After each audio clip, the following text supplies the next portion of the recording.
জুলাই সনদ অনুযায়ী সংস্কারের লক্ষ্যে গণভোটের রায় বাস্তবায়নের দাবিতে আগামী 18 এপ্রিল থেকে আগামী 2রা মে পর্যন্ত নতুন কর্মসূচি ঘোষণা করেছে বাংলাদেশ জামায়াতে ইসলামীর নেতৃত্বাধীন 11 দলীয় ঐক্য। সকালে রাজধানীর মগবাজারের আল ফালাহ মিলনায়তনে সংবাদ সম্মেলনে আন্দোলনের নতুন কর্মসূচি ঘোষণা করেন জামায়াতে ইসলামীর সেক্রেটারি জেনারেল মিয়া গোলাম পরোয়ার। আরাফাত হোসেনের প্রতিবেদন।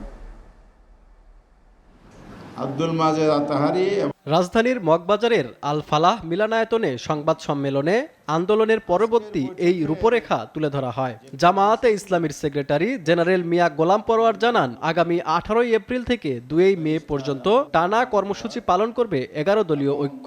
এ সময় তিনি বলেন, জুলাই সনদের গণরায় বাস্তবায়ন না করে ইউটার্ন নিয়েছে সরকার। 18 এপ্রিল শনিবার 11 দলের উদ্যোগে রাজধানী ঢাকায় গণমিছিল অনুষ্ঠিত হবে।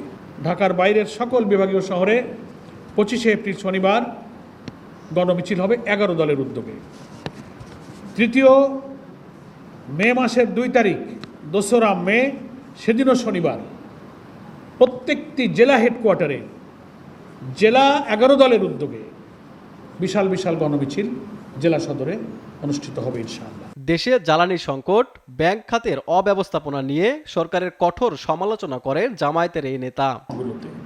পেট্রোল পাম্পগুলোতে তেলের জন্য গাড়ির লাইন, শহরে গাড়ি চলাচল কমে আসছে, গুরুত্বপূর্ণ ব্যক্তিরা তেল পাচ্ছেন না। ইভেন পার্লামেন্টে জাতীয় সংসদ সদস্যরা দাঁড়িয়ে ক্ষোভ প্রকাশ করছেন যে ঘন্টার পর ঘন্টা আমিও নিজে তেল নিতে পারি নাই, অথচ সেই পার্লামেন্টে মন্ত্রীরা বলেন জ্বালানি সংকট নেই। সরকার ক্ষমতায় এসে 1-1.5 মাস যে পারে নাই 40-42 হাজার কোটি টাকা শুধু ব্যাংক থেকে ঋণ করে। 2 মে এরপর লিয়াজো কমিটির বৈঠকে সব বিভাগীয় শহর ও রাজধানীতে মহাসমাবেশের পরিকল্পনা রয়েছে বলেও জানান মিয়া গোলাম পরোয়ার।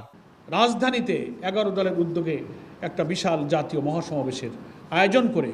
Arafat Hossain, SA TV, Dhaka.